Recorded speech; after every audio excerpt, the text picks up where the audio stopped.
묵상하는 삶은 힘이 있습니다. 또 묵상하는 삶은 능력이 있습니다. 그래서 일요주일 3부는 저희가 한 주간의 말씀 묵상의 본문 중에서 특별히 저희가 함께 나누고자 하는 적합한 본문을 가지고 말씀을 나누기를 원합니다.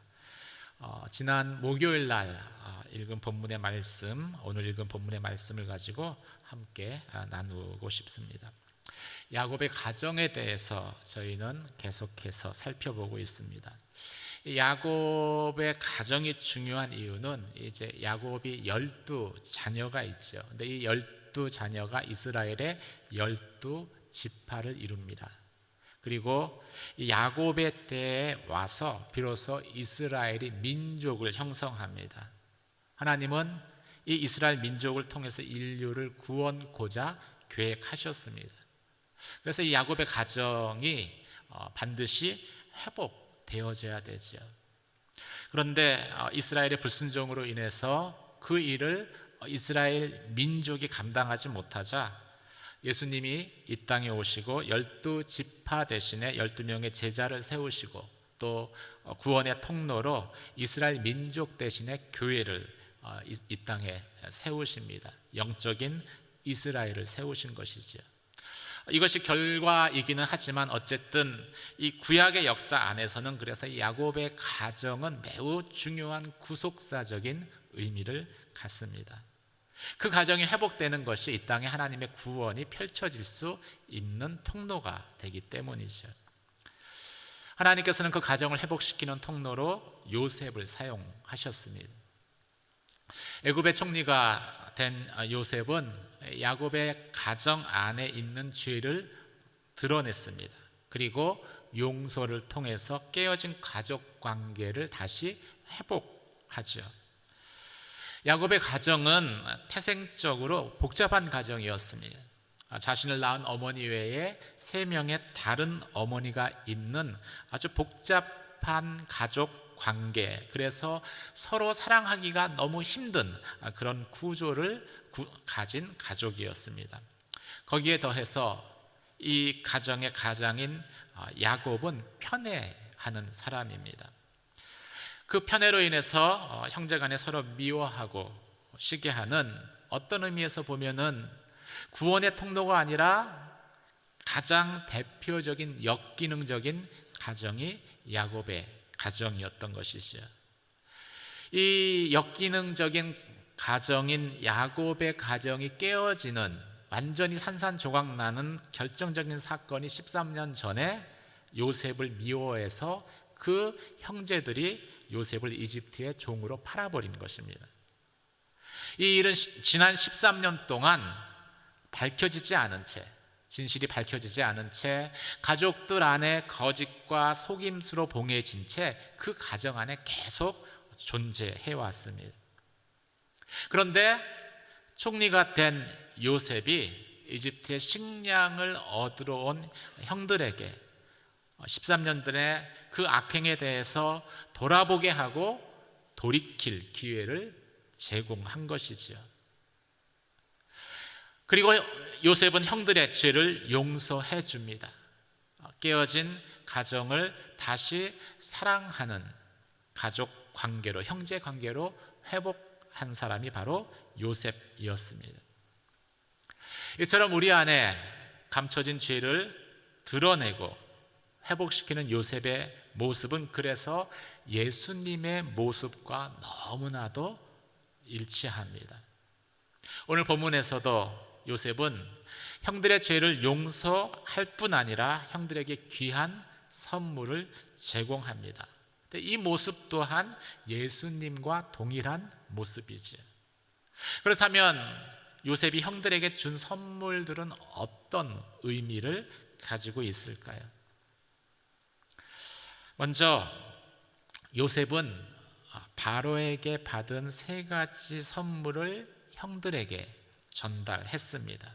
16절에서 21절까지 말씀을 함께 보겠습니다. 16절에서 21절까지 말씀입니다. 함께 읽겠습니다. 시작. 요셉의 형제들이 왔다는 소식이 바로의 궁전에까지 들어가자 바로와 그의 신하들이 다 기뻐했습니다. 바로가 요셉에게 말했습니다. 내 형제들에게 이렇게 이르도록 하여라.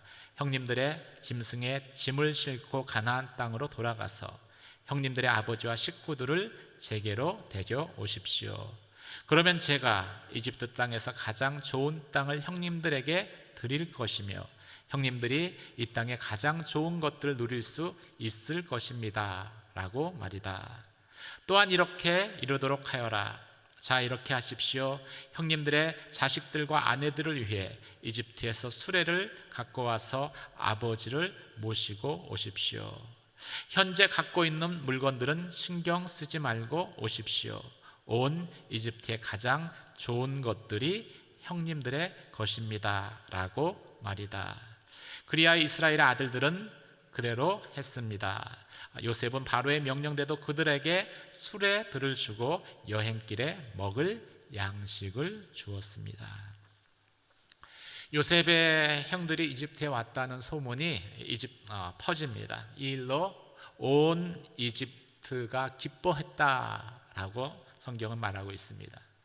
그 이유는 요셉이 이집트 사람들에게 은혜를 베풀었기 때문입니다.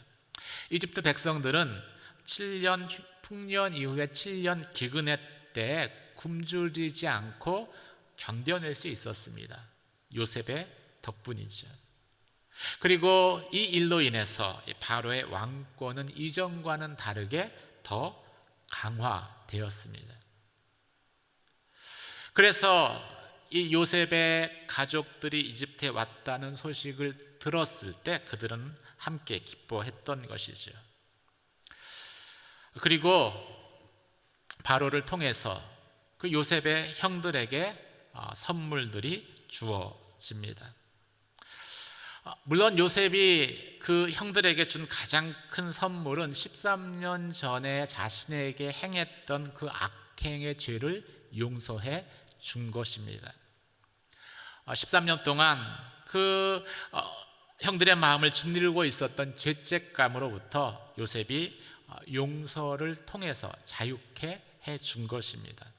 그런데 오늘 본문 말씀을 보면은 이 단순히 그 형들의 죄를 용서하는 것뿐만 아니라 오늘 값진 선물들을 형들에게 주었다라고 말씀하고 있습니다.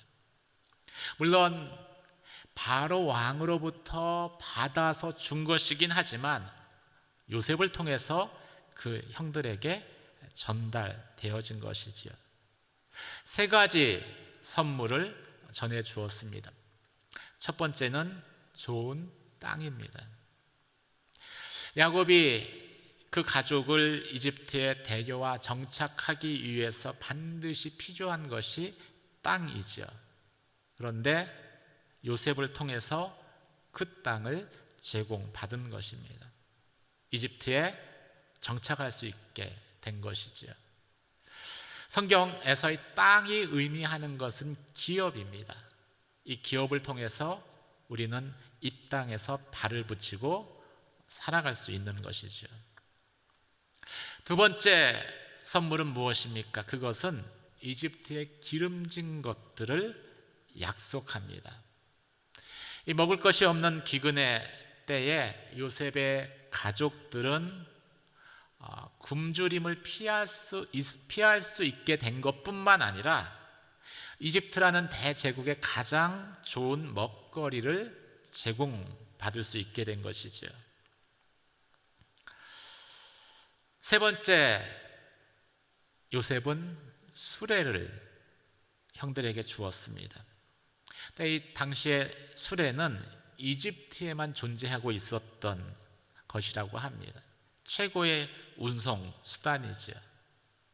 이것을 야곱의 집에 보내서 야곱과 또 그 요셉의 형들의 가족들이 그 수레를 타고 이집트에 들어오게 한 것입니다. 여러분 한번 그 장면을 상상을 해보십시오. 일반인들은 수레를 타지 못합니다. 그런데 이방인에 불과했던 요셉과 야곱과 그 가족들이 이집트에 오는데 왕이 보내준 수레를 타고 들어오는 그 장면을 생각해 보십시오. 사람들이 이렇게 이야기할 것입니다. 저 수레를 타고 오는 사람들은 어떤 사람이길래 그 귀한 수레를 타고 이집트에 오는가?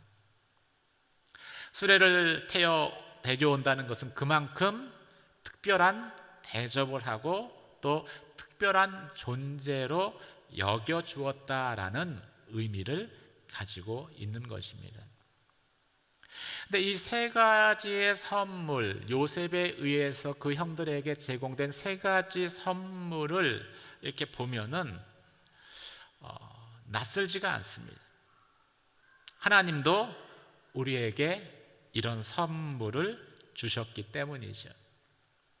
로마서 8장 32절에 보면 이렇게 기록하고 있습니다. 자기 아들을 아끼지 아니하시고 우리 모두를 위해 내어주신 이가 어찌 그 모든 것을 너희에게 은사로 주시지 않겠느냐.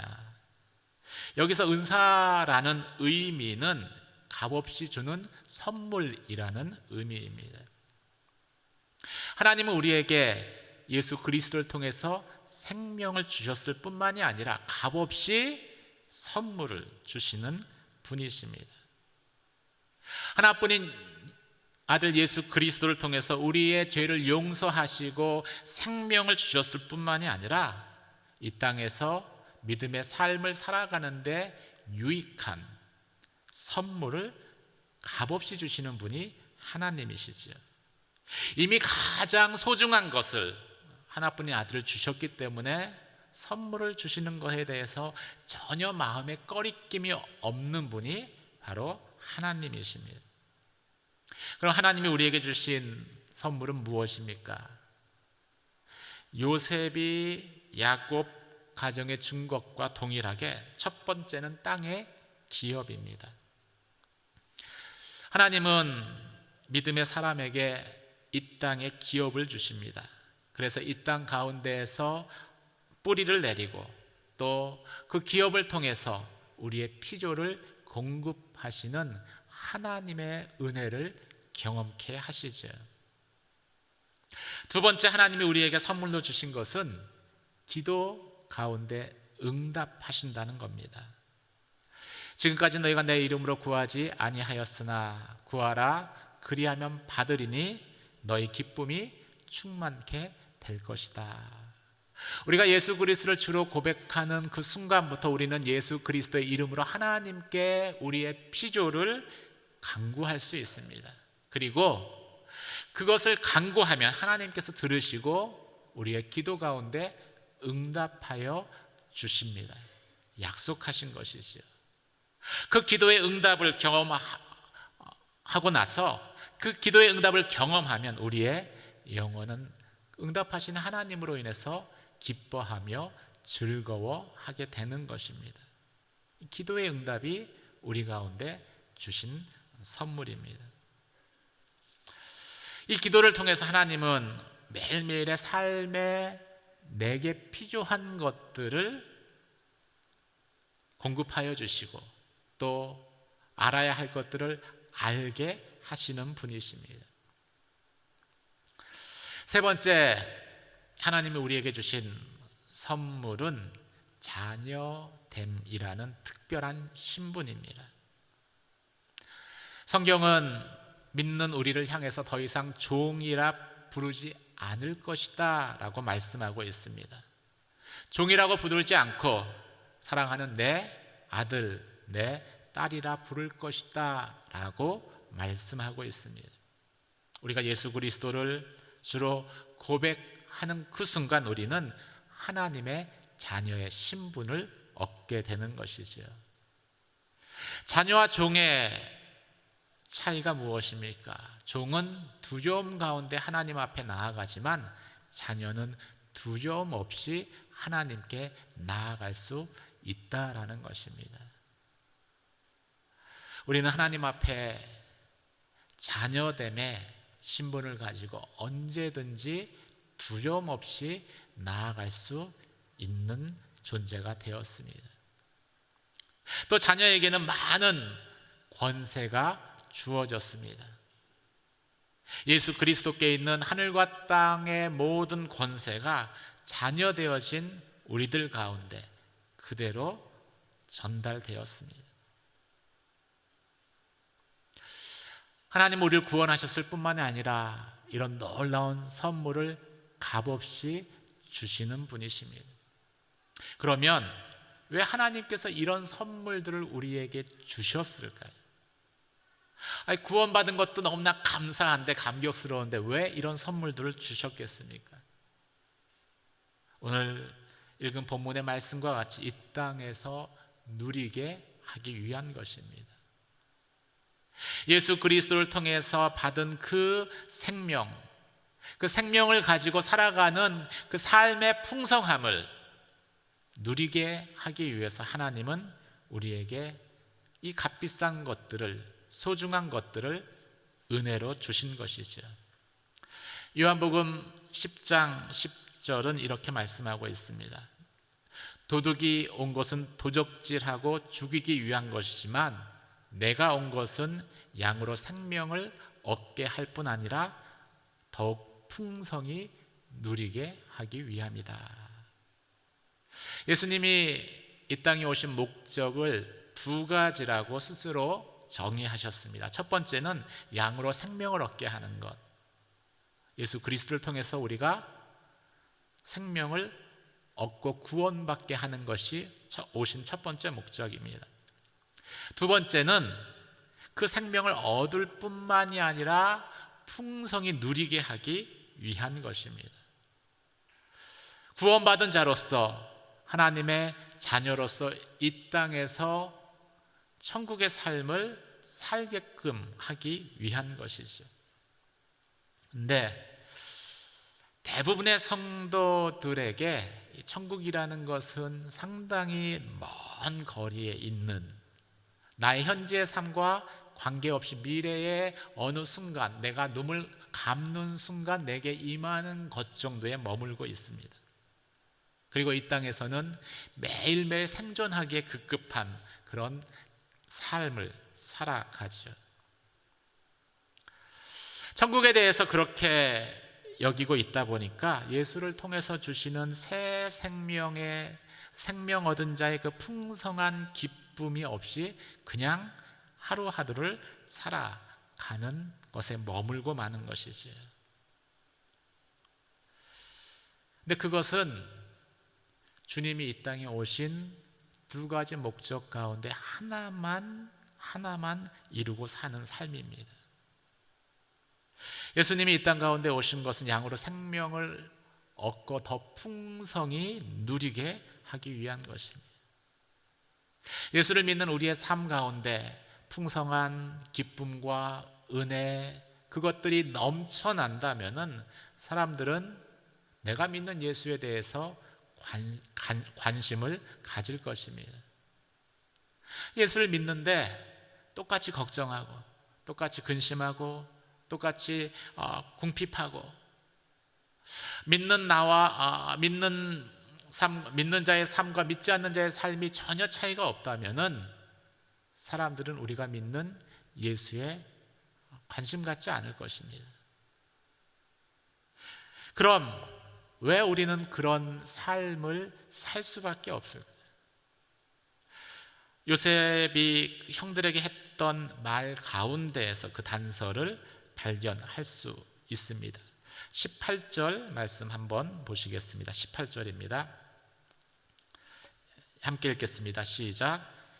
형님들의 아버지와 식구들을 제게로 데리고 오십시오. 그러면 제가 이집트 땅에서 가장 좋은 땅을 형님들에게 드릴 것이며 형님들의 이 땅의 가장 좋은 것들을 누릴 수 있을 것입니다 라고 말이라. 20절 읽겠습니다. 시작. 현재 갖고 있는 물건들은 신경 쓰지 마십시오. 온 이집트의 가장 좋은 것들이 형님들의 것입니다. 선물로 받은 것들을 통해서 누리는 삶을 살 수 있는데, 그런 삶을 살기 위해서 요셉이 그 형님들에게 한 가지를 부탁을 합니다. 딱 한 가지를 부탁을 해요. 그게 뭐냐면은 현재 갖고 있는 물건들에 대해서 신경 쓰지 말고 그냥 오라는 것입니다. 가나안 땅에 있을 거 아니에요. 거기서도 삶을 살아, 그것들을 그냥 두고 미련 없이 오라는 것입니다. 값비싼 선물들, 좋은 선물들을 누리기 위해서는 현재 갖고 있는 것들에 대한 집착을 버려야 되는 것이지요. 더 좋은 것을 누리기 위해서는 이전 것들에 대한 애착을 버려야 되는 것입니다. 그리스도 안에서 새롭게 새 생명을 얻은 우리들, 이 땅에서 믿음의 삶을 살아가는데 여전히 옛 것들에 연연해하고 집착하고 살아간다면은 하나님이 우리에게 선물로 주신 것들이 얼마나 좋은 것인지를 경험할 수 없다라고 말씀하고 있는 것입니다. 저희 어머님이 되게 알뜰하세요. 그래서 몇 년 전까지도 여러분들이 아실지 못할 수도 있는데 이 세탁기가 그 세탁조와 탈수조가 두 개로 구분된 세탁기가 있습니다. 혹시 아시나요? 지금은 그냥 통돌이로 돼 있어가지고 다 하나죠. 요즘 드럼도 통 하나로 되어 있는데 옛날 세탁기는 이렇게 두 개로 나눠져 있었어요. 그래서 세탁조에서 세탁을 한 다음에 세탁물을 꺼내서 옆에 있는 탈수조에 집어넣고 그걸 돌려야지 이제 물이 다 빠지고 세탁이 되는 거예요. 진짜 구형이죠.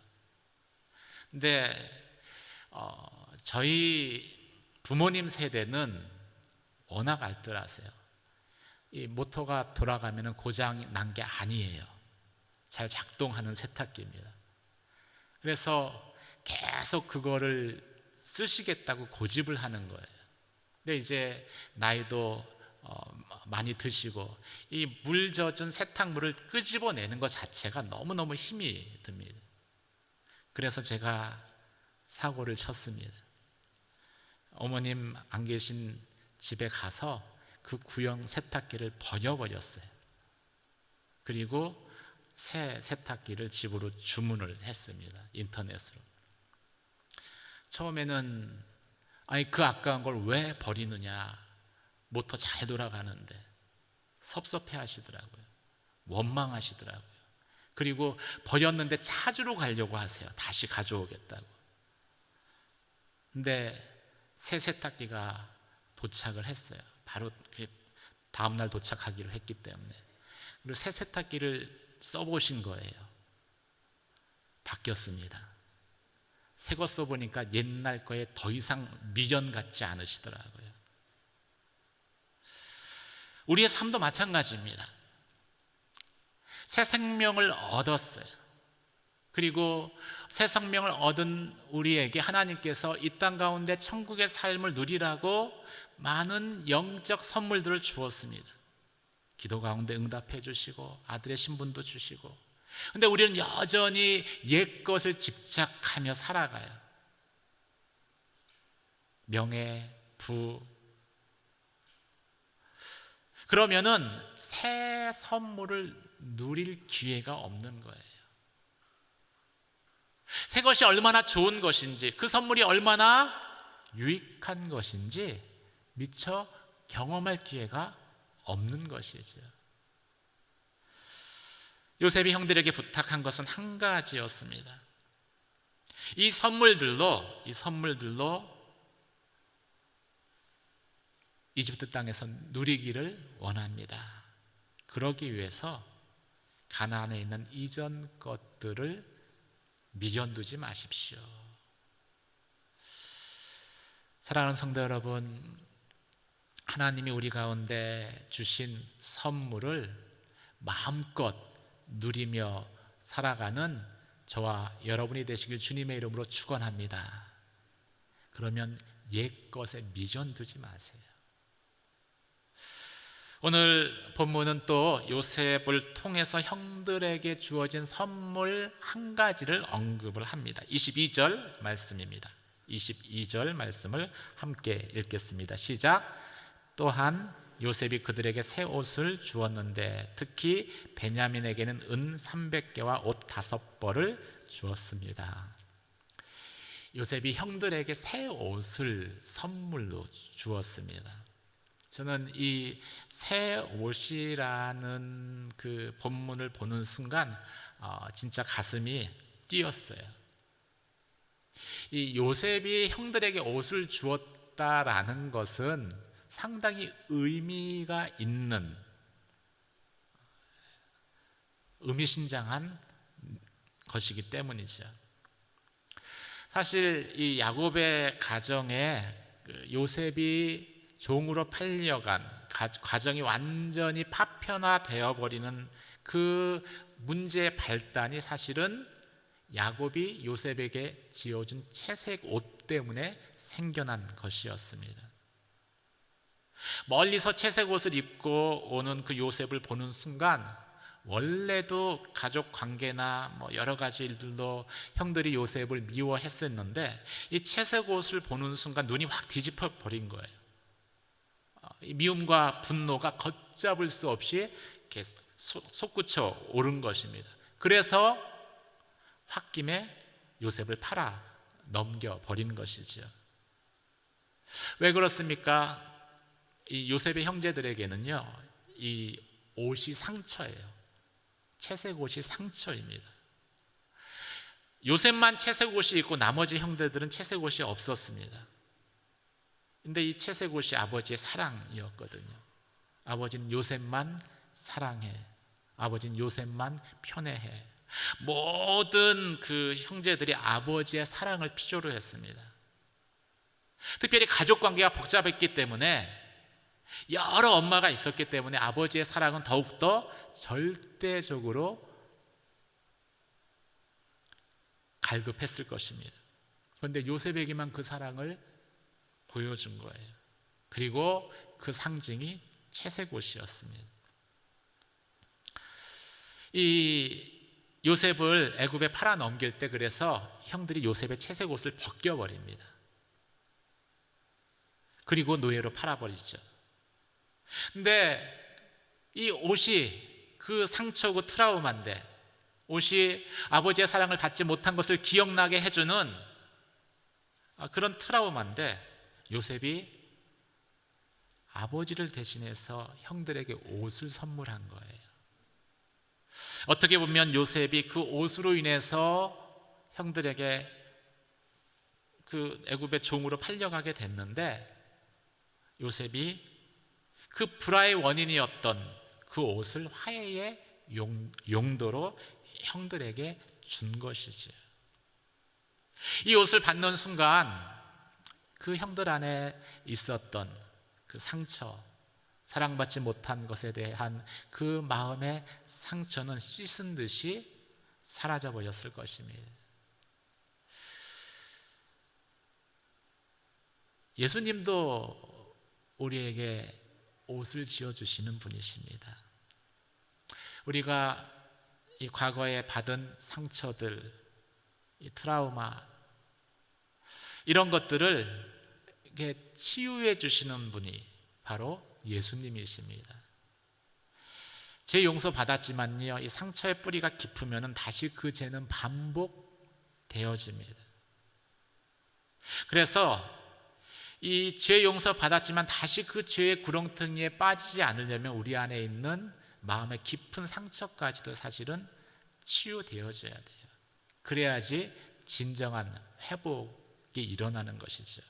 그런데 예수님은 우리의 죄를 용서해 주실 뿐만이 아니라 우리 내면에 있는 깊은 상처를 치유해 주시고, 내 안에 그 상처의 원인이 되었던 사랑받지 못했던 결핍을 아버지 하나님의 사랑으로, 자신의 십자가의 사랑으로 채워주시는 분이 바로 예수 그리스도이신 거죠.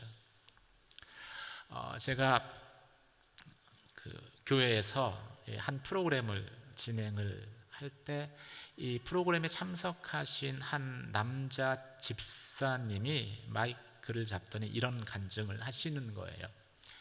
어릴 때 부모를 일찍 여의었습니다. 소년 가장이 됐어요. 책임감을 가지고 어린 동생을 잘 돌봤습니다.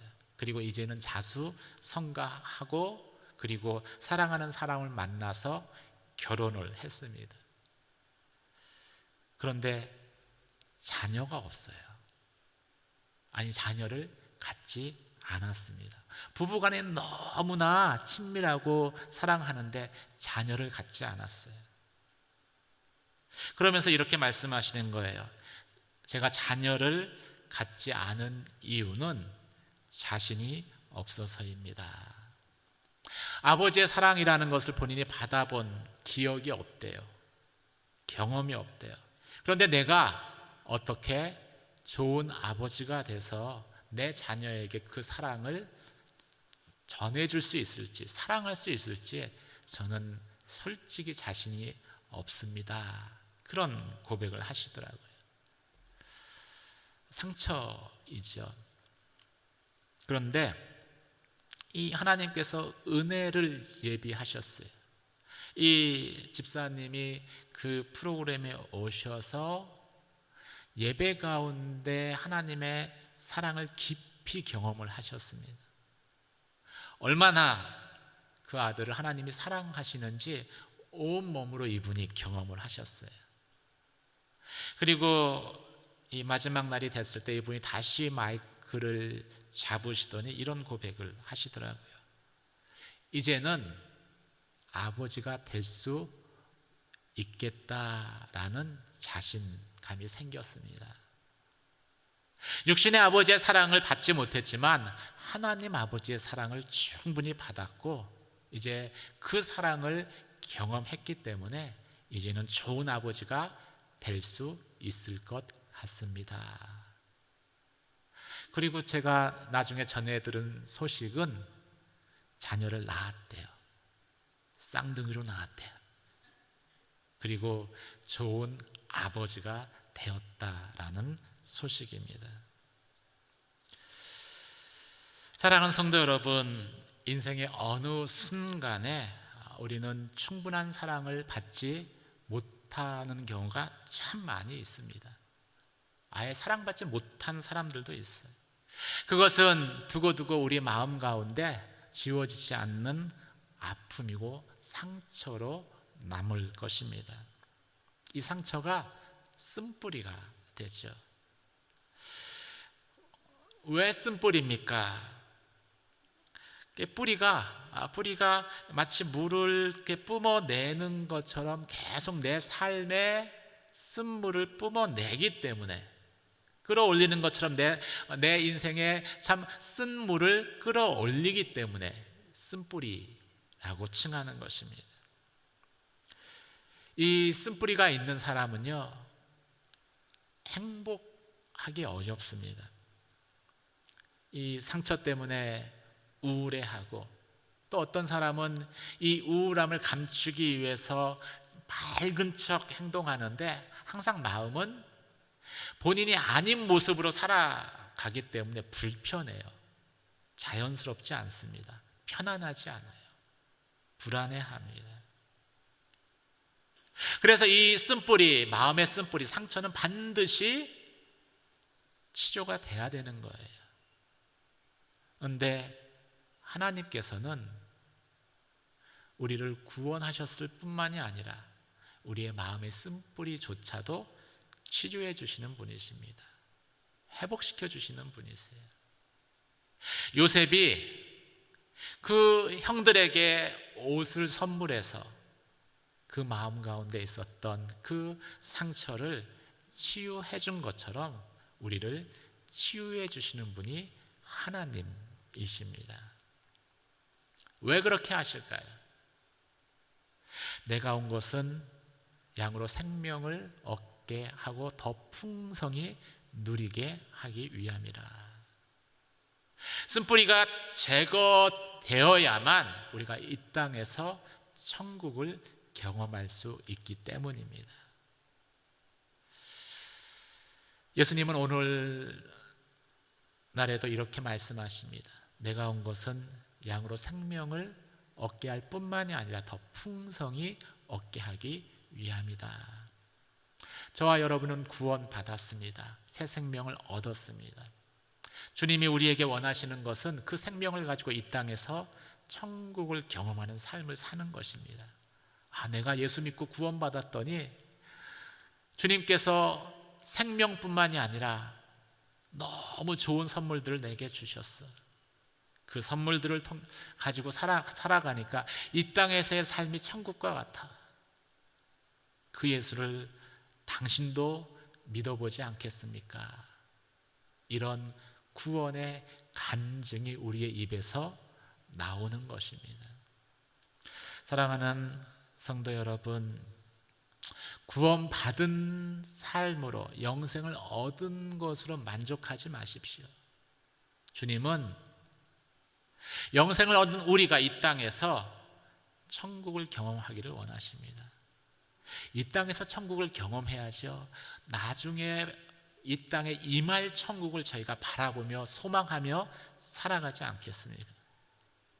이 땅에서 내가 천국을 경험하지 못하는데 예수님 다시 오실 때 이 땅 가운데 임할 천국을 왜 마음 가운데 기대하며 아멘 주 예수여 어서 오시옵소서 저희가 그렇게 이야기하면서 살아가겠어요? 내가 온 것은 양으로 생명을 얻게 하되 더 풍성히 얻게 하기 위함이다. 하나님께서 이미 여러분들에게 생명뿐만이 아니라 선물을 주셨습니다. 그 선물을 믿음으로 취하는 저와 여러분 되시길 주님의 이름으로 축원합니다. 그 선물을 통해서 이 땅에서 참 그리스도 안에 있는 풍성한 천국의 삶을 경험하는 저와 여러분이 되시기를 주님의 이름으로 축원합니다. 그러려면요 말씀 묵상하셔야 돼요. 제가 왜 일주일간의 생명의 삶 본문 중에서 설교 그 본문을 추려서 다시 여러분에게 이야기하겠어요. 아무리 은혜로운 설교를 하는 것보다 여러분이 말씀 묵상하는 삶을 살아가는 것이 훨씬 더 여러분의 삶을 풍성하게 변화시킬 수 있기 때문입니다. 다음 주에도 이 생명상 본문 가지고 말씀을 할 거예요. 꼭 말씀 묵상하시면서 오늘 말씀 가운데 받은 은혜가 주일날 예배당에 와서 받는 은혜가 아니라 여러분의 매일매일의 삶에서 경험하는 그런 은혜가 되시기를 주님의 이름으로 축원합니다. 기도하겠습니다. 우리를 구원하셨을 뿐만이 아니라 나의 삶 가운데 너무나 귀한 선물을 주시는 하나님이신 것을 고백합니다. 자녀라고 불러주시고 내가 기도할 때 응답하여 주시고 또 나의 모든 필요들을 채워주십니다. 이 땅에 내가 뿌리 내릴 수 있는 기업을 주시는 분도 하나님이십니다. 하나님, 그 하나님의 선물을 저희가 이 땅에서 마음껏 누리며 살게 하여 주시옵소서. 양으로 생명을 얻을 뿐만이 아니라 그 생명의 풍성함 가운데 매일매일 천국을 경험하는 저희의 삶이 되게 하여 주시옵소서. 그렇게 하실 주님의 이름을 높여드리며 우리 주 예수 그리스도의 이름으로 기도드립니다.